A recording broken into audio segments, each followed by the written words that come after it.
Welcome, my fellow darkness devotees, to a place where the echoes of laughter morph into chilling cries. Today we venture into the skeletal remains of amusement parks, once vibrant with life, now desolate and echoing with whispers of a darker reality. Buckle yourselves in, turn down the lights, and clutch your teddy bears a little closer. Tonight we delve into the heart of abandoned theme parks, where the only rides you'll find are on the backs of phantom trains, forever trapped in their spectral loops. Imagine, if you will, a fairy tale castle, not of grace and beauty, but frozen in a macabre parody of its intended glory. This is Wonderland Amusement Park in Beijing, China, a skeletal monument to dreams left unrealized. Construction began in 1998, a beacon of Western-style entertainment in the East, but by 2000 the project screeched to a halt, leaving behind a ghost town of incomplete whimsy. Picture yourself standing at the rusted gates, a chilling breeze whistling through the gaps in the decaying ticket booths. Above you, the skeletal frame of the grand castle looms, its vacant windows like empty eye sockets staring down at you. The air is thick with the silence of unlaughter, the absence of children's squeals replaced by the whisper of wind through shattered glass.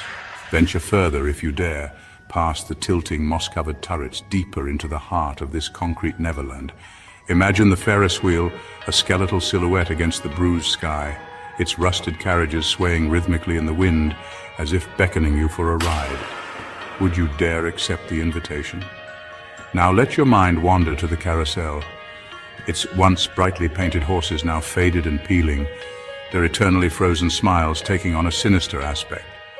They say that on the quietest nights, if you listen closely, you can almost hear the ghostly strains of a music box, the spectral melody of a carousel forever frozen in time. But it's not just the rides that unsettle the soul here. Imagine the food stalls, their counters still cluttered with the ghostly remnants of abandoned dreams, cotton candy machines standing silent, their sugary scent long faded, and popcorn kernels scattered on the ground like skeletal teeth. Even the air seems to hum with the ghosts of unfulfilled promises. Some say the silence of Wonderland is deceptive, that beneath the surface, whispers of the past linger. Local farmers tell tales of construction workers who vanished without a trace, their tools left mid-task, their presence absorbed into the very foundations of the park. Others whisper of a darker energy, a malevolent force that feeds on the unfulfilled potential of the park. A presence that grows stronger with each passing year. They say that if you listen closely enough, you might hear the muffled cries of children, their laughter twisted into something more sinister, echoing through the empty arcade halls. And then there are the eyes. Some visitors claim to have seen them watching from the shadows of the castle, peering from behind the shattered windows of the abandoned gift shops. From the chilling stillness of Wonderland, we journey to a place where the silence is broken by the mournful cries of seagulls and the relentless whisper of the wind through skeletal structures.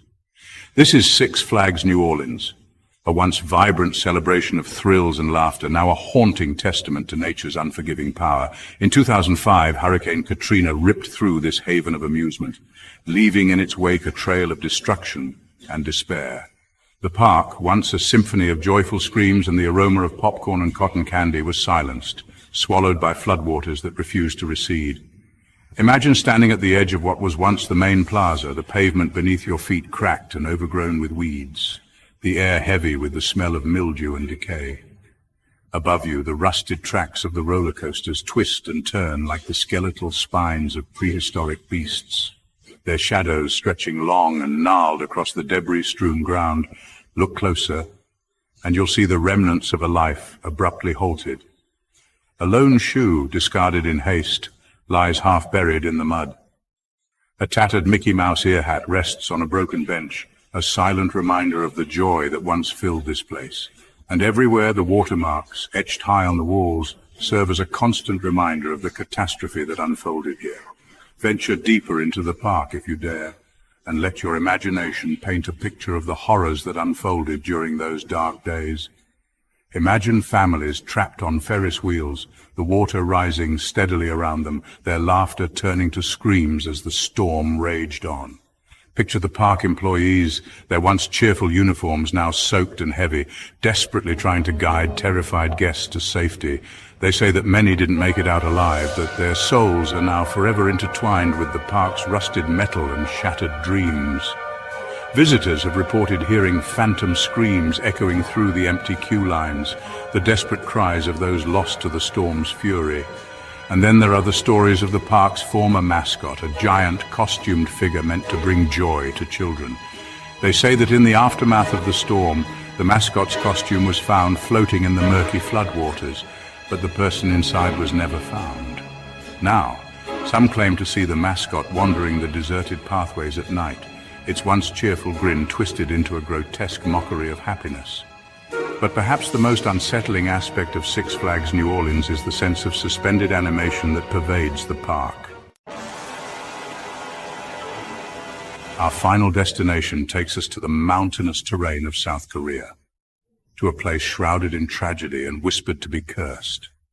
This is Okpo Land, an amusement park whose short-lived existence was marred by a series of fatal accidents, culminating in a final, horrific event that sealed its fate.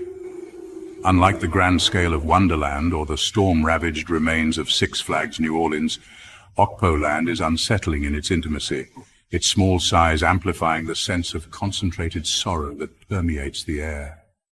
Imagine a rusted Ferris wheel, its carriages swaying gently in the breeze, overlooking a collection of dilapidated kiddie rides, and a duck-shaped bumper car pond, its water now a murky green soup. It's a scene that feels ripped from a nightmare, a child's drawing of an amusement park filtered through a lens of decay and despair. Okpo Land's dark history began soon after its opening in the late 1990s. A series of minor accidents dismissed as unfortunate mishaps cast a pall over the park. Then the unthinkable happened. A young girl was thrown from a malfunctioning ride, her lifeless body landing on the concrete below. The park closed temporarily, only to reopen with a sense of unease hanging heavy in the air. But fate, it seemed, was not finished with Okpo Land. More accidents followed, each more gruesome than the last, each fueling the growing belief that the park was cursed. Then came the final tragedy, the incident that would forever etch Okpo Land's name in the annals of haunted history. A faulty roller coaster, its safety mechanisms compromised, derailed, sending its screaming passengers hurtling to their deaths. The image of twisted metal and broken bodies forever seared into the minds of witnesses proved too much to bear. Okpo Land closed its gates, this time for good, leaving behind a chilling legacy of death and despair.